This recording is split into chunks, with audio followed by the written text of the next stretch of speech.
Tak tambah didik cek luwih gampang rek ya. Dadi nek wong sinau belajar iku berarti takon. Nek wong mulang jawab. Jelas ya? Dadi wong mulang gak apa-apa nek anjene dibutuhno karo wong sing sinau. Mergo posisine wong belajar iku takon, posisine sing mulang iku jawab. Nah gak oleh meneng-meneng jawab kan wong takon. Gitu mboten? Nah, awakmu sekolah berarti kan takon, aku iki sinau apa apike? Gurune jawab, wis dikei kurikulum karo Diknas, kan gitu. Nah, sekarang masalahnya adalah suwe-suwe guru iku lali, nek arek-arek takon. Rumangsane pokoknya bendino dikandani. Nah, kadang-kadang kakean ngandani itu melemahkan kemampuan belajar murid. Makanya di luar kurikulum harus ada situasi pembelajaran, bukan situasi mulang. Aku rene iki mergo kok kongkon. Berarti aku anjane kok takoni, ya apa cak iki nek SMA-ne lak ngono. Terus aku jawab. Jadi aku gak apa-apa jane mulang. Cuma kan berasal dari arek takon kita mboten. Mosok kon meneng-meneng jawab ngono. Jadi orang belajar adalah orang yang selalu bertanya, ya apa, bagaimana dan seterusnya ngono ya. Nah, guru kalau bisa selalu memposisikan memancing cek arek takon cek awakmu iso jawab. Rasulullah kon dron hadis Rasulullah niku akeh ngene. Rek kon wis seru ta soal iki dereng tak kandhani gelem purun. Kait Kanjeng Nabi ngomong, iku mancing cek arek takon. Jadi nek arek gak takon kok kandhani gak tapek melbu. Nek arek takon kok kandhani bleng melbu ya ta gak. Nah, itu maksudnya bahwa Iqra itu dinomorsatukan.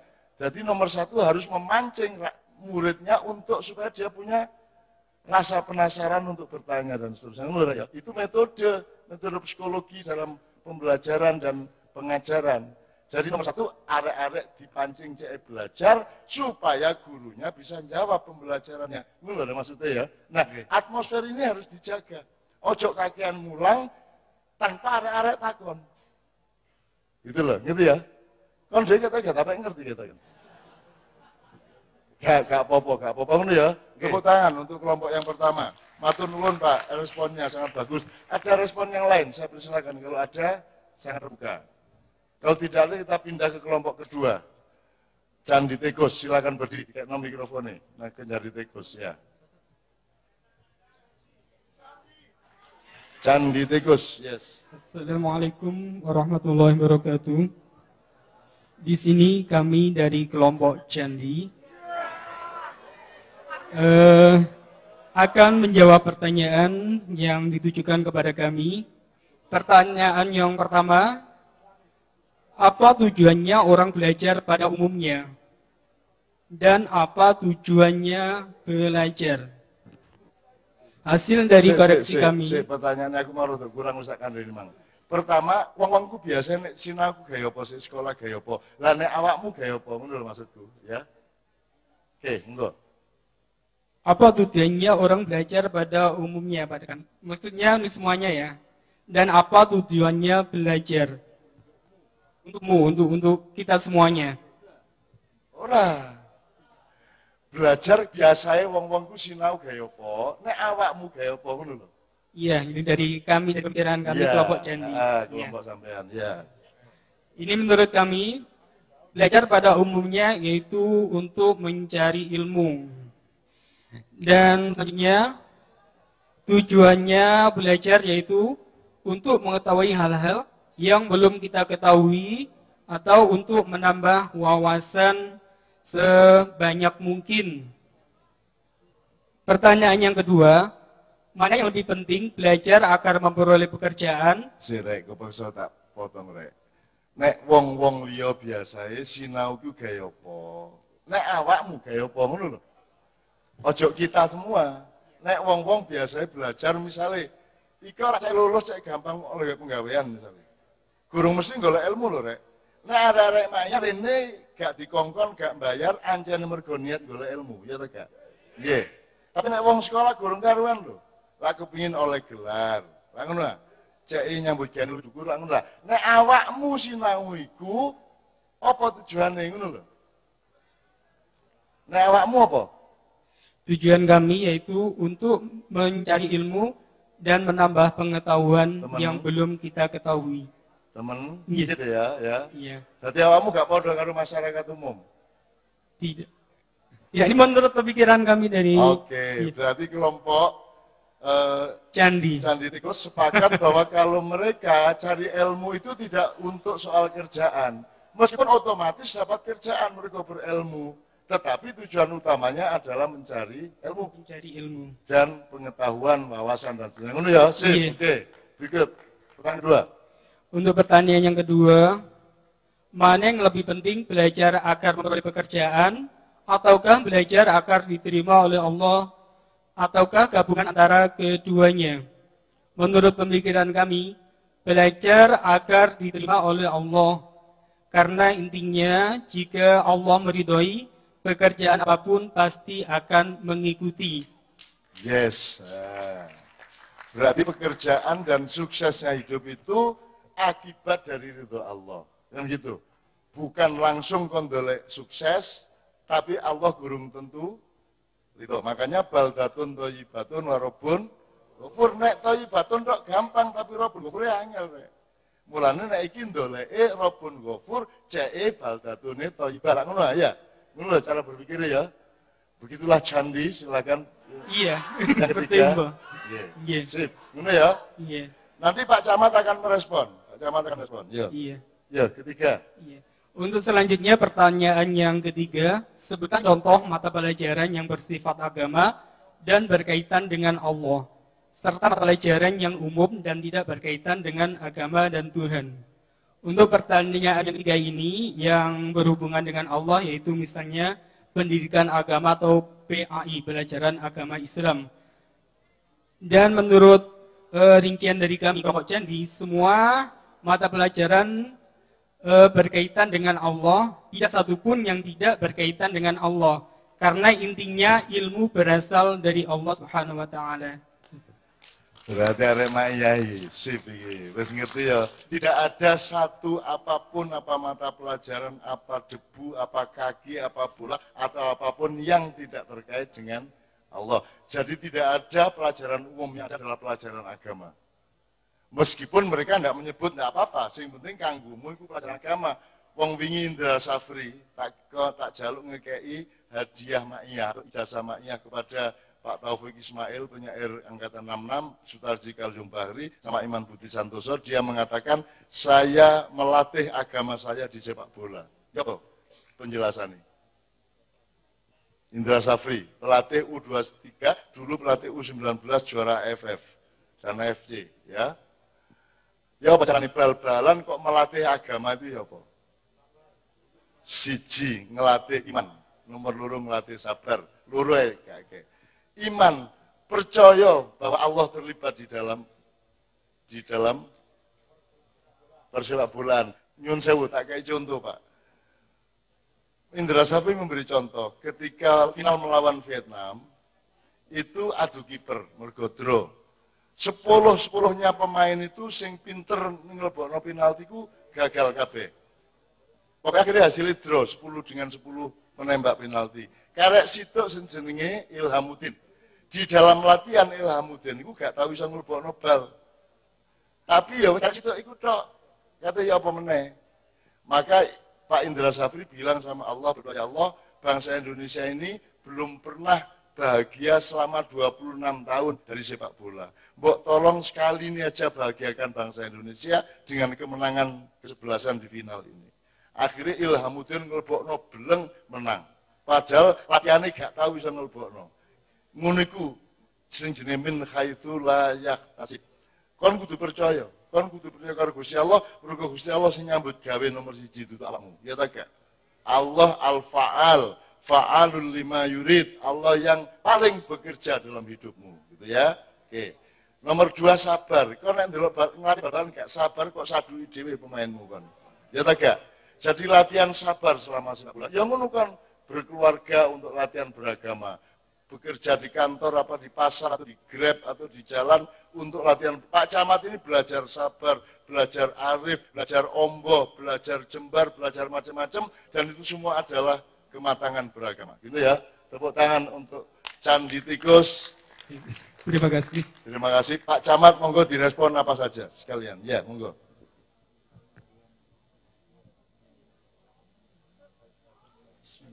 Assalamualaikum warahmatullahi wabarakatuh. Merespon dari kelompok Candi Tikus, saya secara pribadi sangat apresiasi terhadap jawaban yang disampaikan oleh kelompok Candi Tikus, yang mana kesimpulan dari jawaban kelompok Candi Tikus adalah belajar untuk mencari ilmu, di mana ilmu ini dicari hanya semata-mata demi untuk keridhaan Allah SWT. Jadi tidak ada yang perlu bisa dikomentari, Pak, karena memang pada prinsipnya kita belajar ini untuk mencari ilmu yang semata-mata dapat bermanfaat dan dapat bermanfaat bagi masyarakat dan tentunya diridhai oleh Allah Subhanahu wa taala. Mungkin itu aja beberapa tanggapan yang dapat kami sampaikan. Terima kasih. Wassalamualaikum warahmatullahi wabarakatuh. Mantu Sumanuwun Pak Camat, kelompok kedua, kalau Anda memang bekerja belajar untuk mencari ridho Allah, salah satu resikonya adalah satu, Anda tidak berani melakukan hal-hal yang kira-kira Allah tidak ridho, sehingga Anda terjaga. Nomor loro, kalau Allah ridho gampang rezekimu, gampang uripmu, gampang rabimu, kok jumlah-jumlah terus tuku sabun bendino, gitu ya, Maka carilah pekerjaan yang membuat Allah ridho dan cinta, kami ridho cinta kepadamu, ngono ya, yuhibbukumullah, ngono ya, oke. Sekarang kelompok ketiga akan diberi respon oleh Bapak Kabak Kesra, Kabupaten Mojokerto, monggo, silakan Mas. Ya. Assalamualaikum warahmatullahi wabarakatuh. Pertanyaan kelompok 3. Menurut tradisi sekolahan, orang yang sah dan perlu didengarkan adalah pakar ilmu. Para expert misalnya profesor, dokter, apa pendapatmu? Menurut kelompok kami, kurang setuju. Karena yang perlu kita dengar bukan hanya dari ilmu saja, profesor dan expert. Karena menurut kelompok kami, siapa saja yang bisa menginspirasi dalam kehidupan kami, pasti kami dengar. Walaupun itu tukang kebun, tukang bangunan, orang jualan di kantin, dan sebagainya, pasti kami dengar. Asalkan tidak menentang syariat Islam dalam mencari ilmu. Ikut dong pertanyaannya. Telu toh? Ya oke, sip. Tepak ya jawabannya Rek ya. Pak Kabak Kesra tolong disyukuri dan tolong dikomentari ya tepak iki jawabannya ya. Sopo ae masih tukang becak, masih gelandangan, masih sopo angger iso dadi uswatun hasanah, ya, iso dadi contoh yang baik, kita dengarkan nomor satu. Masih profesor nek ngateli kelakuane, ya gak, ya, iku gak perlu didengarkan, nak ngono. Dadi duduk soal pinter, tapi soal api menungso, nak ngono ya. Oke, wah top temen jawabane kono, ya tak tenang oleh bojo ayu. Tapi gak gendeng, ayu gendeng ya bahaya kan. Ya, yuk, oke, tepuk tangan yang kedua, ngadeg Rek.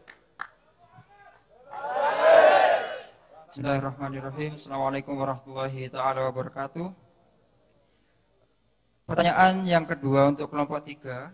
Menurut Islam, yang utama harus kau dengarkan adalah ibumu. Kemudian ibumu, lantas ibumu. Baru bapakmu dan lainnya. Kenapa? Apakah Islam bertentangan dengan prinsip kaum intelektual atau sekolah? Ya, sesuai hadis yang diriwayatkan oleh Abu Hurairah, yang mana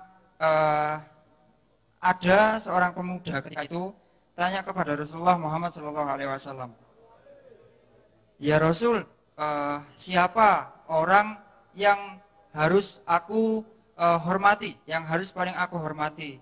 Rasulullah menjawab, ibumu. Kemudian pemuda itu kan nanya lagi, siapa lagi ya Rasul? Ibumu. Kemudian pemuda itu nanya lagi, siapa lagi ya Rasul? Ibumu. Kemudian pemuda itu kan nanya lagi, siapa lagi ya Rasul? Bapakmu.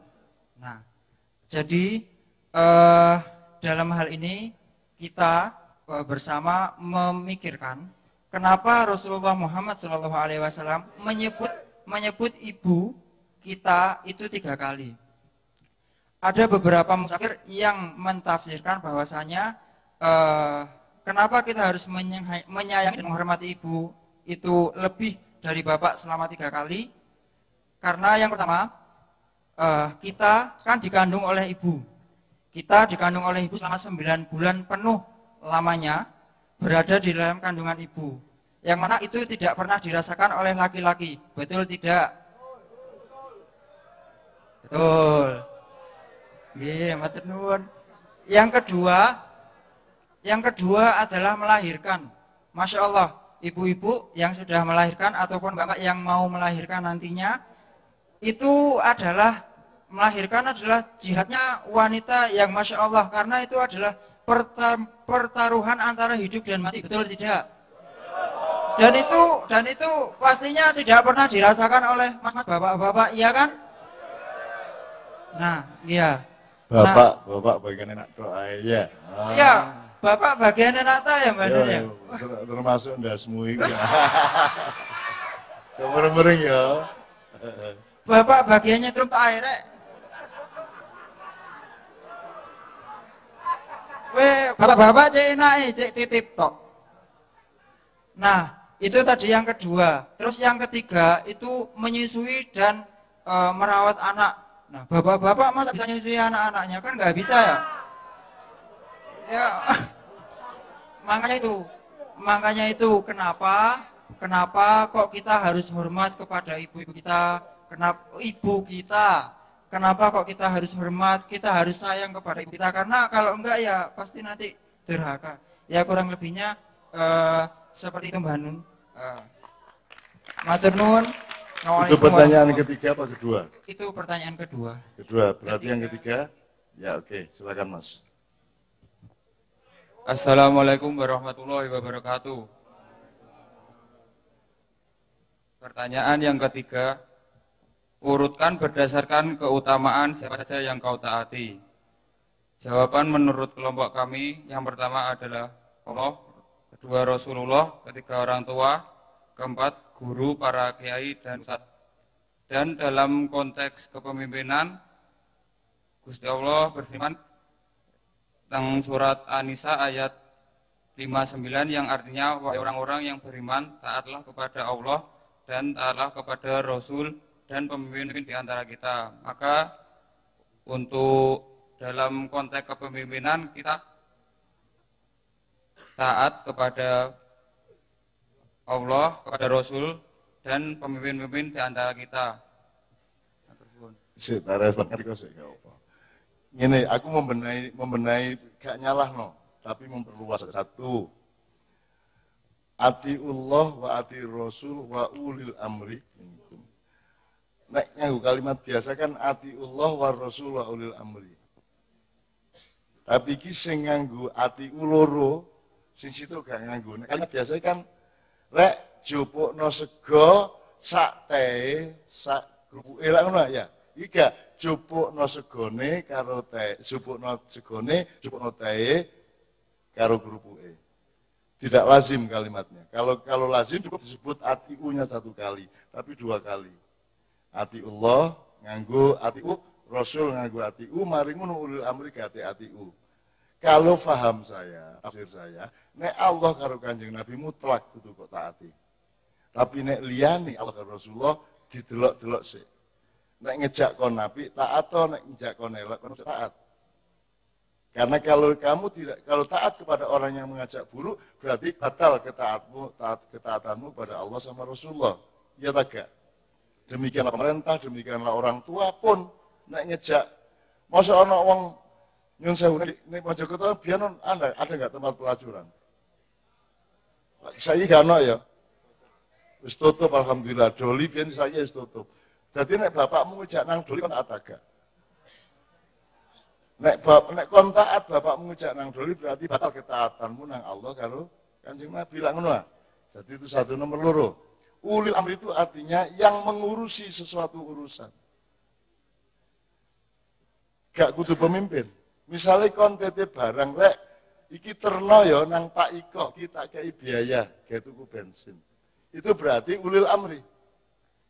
Kon kudu taat dalam arti percaya kepada sing kok titipi. Nah nek pemerintah tak titipi urusan kabupaten sampai dadi wakil bupati, dadi kabag iku dan seterusnya. Itu berarti ulil amri. Ulil amri adalah orang yang kau percaya untuk mengurusi sesuatu hal.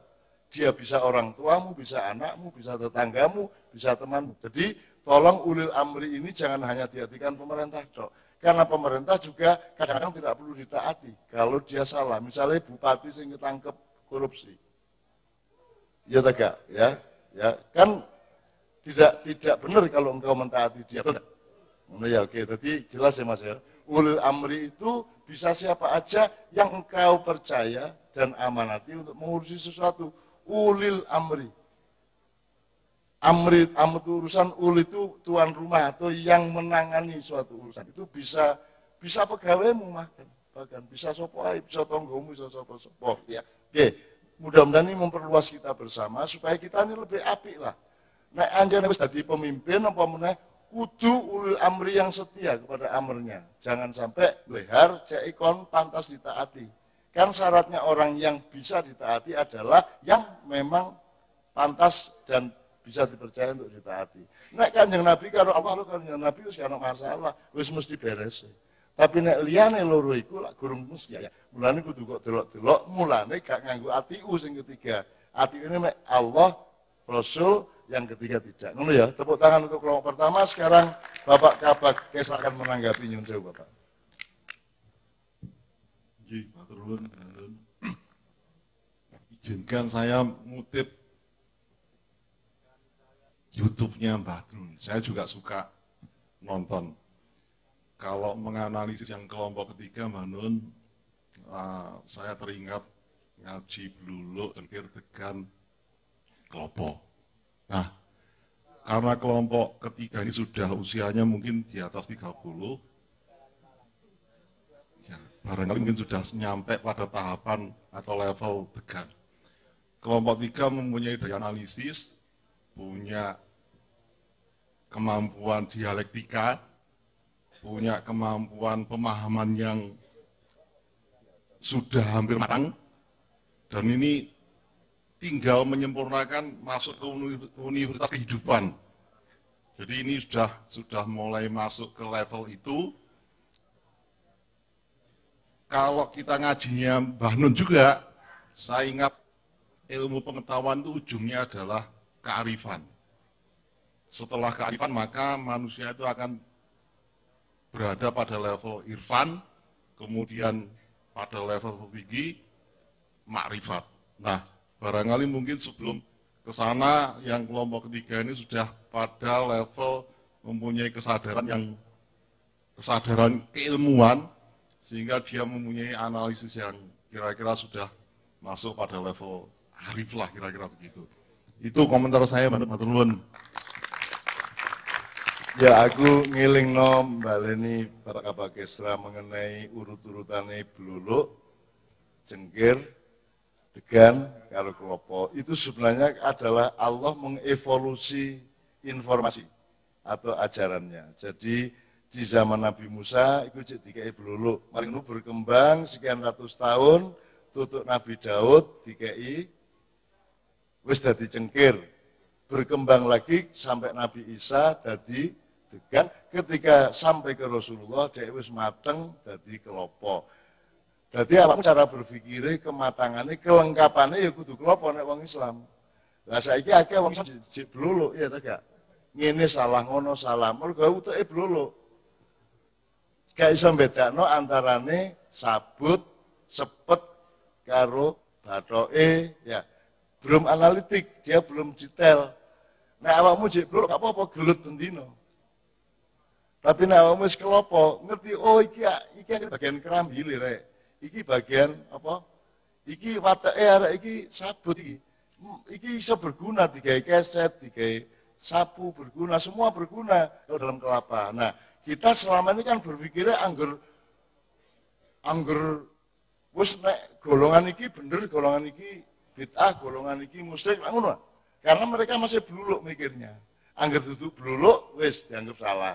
Padahal di dalam kelapa itu ada kebenaran sepet, ada kebenaran bathok, ada kebenaran klopo, ada kebenaran banyu klopo, ono kebenaran manggar bahkan, ono kebenaran belara, ono kebenaran apa jenenge gelugu dan lain sebagainya. Nah, orang Islam harus punya kelengkapan seperti itu karena Rasulullah adalah khatamal anbiya. Al yauma akmaltu